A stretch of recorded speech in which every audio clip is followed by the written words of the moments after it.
Before the bells can finish warning Copenhagen, the city is already closing in on itself. Ships are watched, letters are fumigated, doors are nailed shut, and still the sickness crosses the water.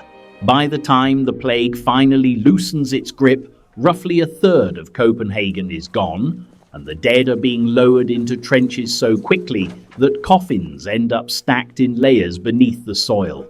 This is not a medieval fantasy. It is Copenhagen in 1711, a capital of about 60 to 66,000 people, crowded behind ramparts and tied by trade to the Baltic world.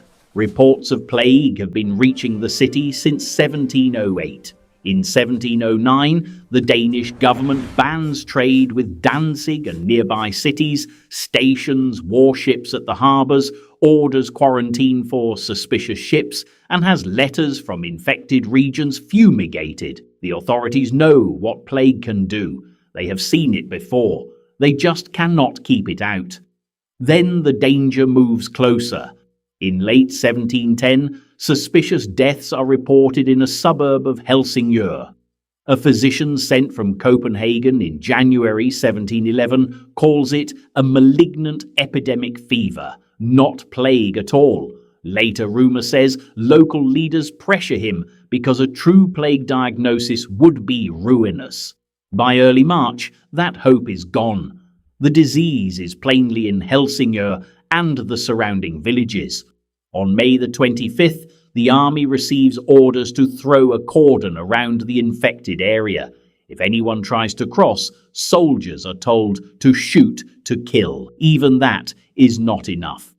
By June 1711, the infection reaches Copenhagen, and by July, the city is in panic. The wealthy hurry to estates outside town. King Frederick IV leaves on July 18th and goes to Kolding.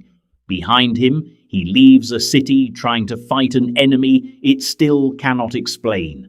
The medical faculty at the University of Copenhagen can only admit that the plague's true nature is beyond human understanding. That uncertainty matters. People do not know about bacteria. They talk about poisoned air, infected cloth, and divine punishment.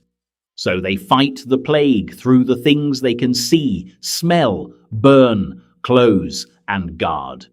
On August 1st, a comprehensive new set of plague orders is issued, largely repeating older rules from 1625. Infected houses are sealed, households are quarantined for 40 days, clothing and textiles from ravaged homes are burned. The sale of used clothing is forbidden. Temporary plague hospitals are established. Citizens are ordered to clean the streets. Pigs are banned inside the city because foul air is feared as part of the problem. The poor are supposed to be provided for, but the city is already slipping beyond orderly control. Mortality climbs so fast that normal burial stops making sense. By mid-June, the death rate has more than doubled. During the summer and autumn, the daily toll becomes so high that convicts are released from prison, and the military is used to dig mass graves outside Copenhagen's ramparts. There is no time for ceremony. The dead are to be buried as quickly as possible. Contemporary accounts describe bodies in the streets and looting in plague-struck districts. One later summary says nearly every household is touched. One contemporary estimate puts the death toll as high as 25,000. Modern studies more cautiously place it at roughly 20,000 or 22 to 23,000 out of a population somewhere between 60 and 66,000. However you count it, the result is the same. About a third of Copenhagen disappears, and still the city keeps turning toward religion as much as policy.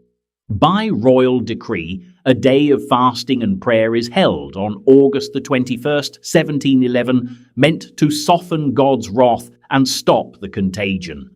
Even then, some workers do not stop. Nightmen and others still have to move corpses from homes and streets. In Bad Stuestrade, Copenhagen's royally recognized synagogue, the Jewish community gathers in prayer as well. In death, old boundaries briefly weaken. During the crisis, Copenhagen's Jews are buried side by side with Protestant residents, something that would have been almost unthinkable in ordinary times.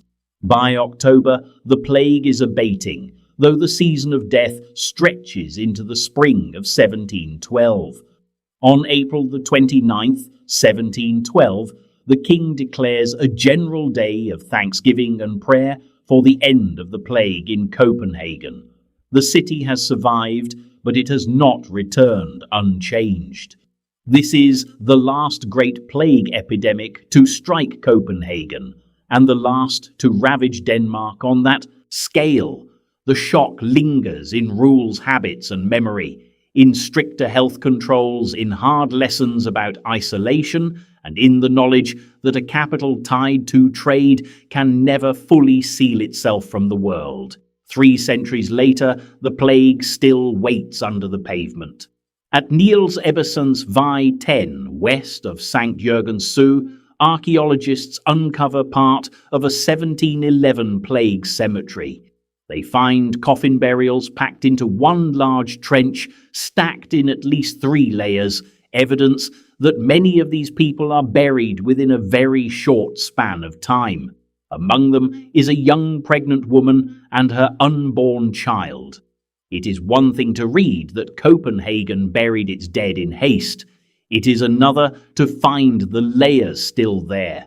That may be the clearest truth the city leaves behind.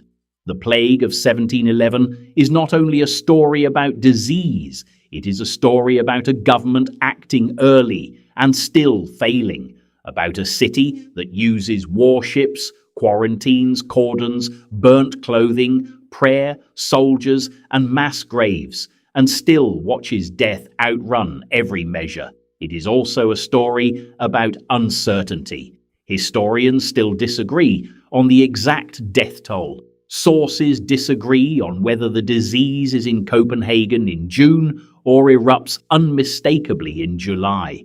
There are even conflicting ideas about how it first enters Denmark, but the broad outline is beyond doubt. The plague comes through the trade world Copenhagen depends on. It breaks the city open. And in the end, modern Copenhagen still walks above the evidence, over trenches where a terrified capital once tried to bury a catastrophe faster than it could understand it.